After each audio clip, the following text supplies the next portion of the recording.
இந்த சமுதாயத்தில் பெண்ணாக பிறந்து வாழ்வது மிக மிக கடினம். பெண் என்பவளை வெறும் படுக்கையறை பொம்மையாக மட்டுமே நினைத்து அனுபவிக்க துடிப்பது முற்றிலும் தவறானது என்பதுதான் இந்த கவிதை. நான் பார்த்தவரை, நான் உணர்ந்தவரை, சொல்ல கேட்டதை, நேராக பார்த்தவற்றை தான் இங்கே கவிதையாக்கியுள்ளேன். பாருங்க, வாங்க கவிதைக்கு போகலாம்.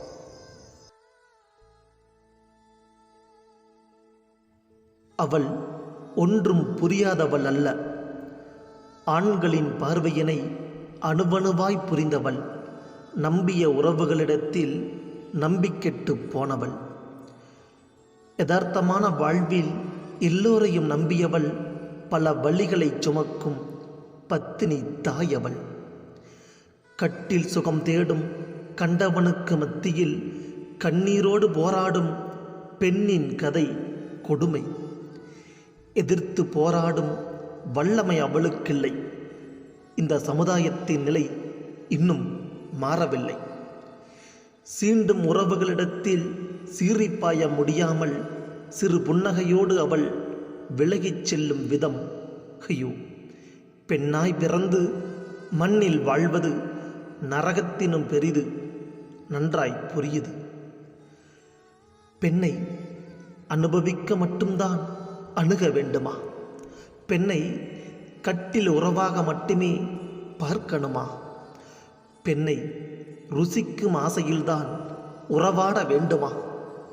பெண்ணை பொம்மை என்றோ பொருள் என்றோதான் எண்ணிட வேண்டுமா? நேசிக்காத ஒருத்தியை ருசிக்க நினைக்கலாமா? அனுமதியே இன்றி அவளை தொடலாமா?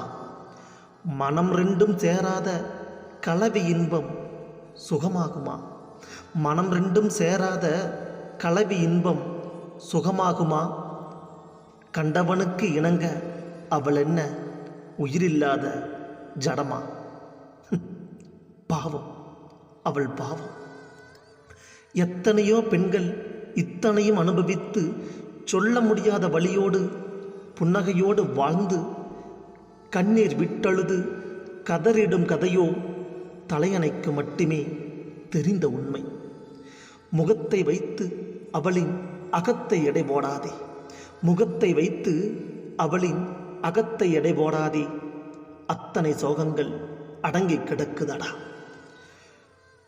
உரிமையான பெண்ணை, உனக்கு சொந்தமானவளை உரிமையோடு தொடு.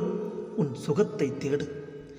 கண்ணில் தென்படும் பெண்கள் எல்லோர் மீதும் தப்பான பார்வையினை தவறிக்கூட விதைக்காதே. தவறிக்கூட விதைக்காதே. பாவம், அவள் பாவம்.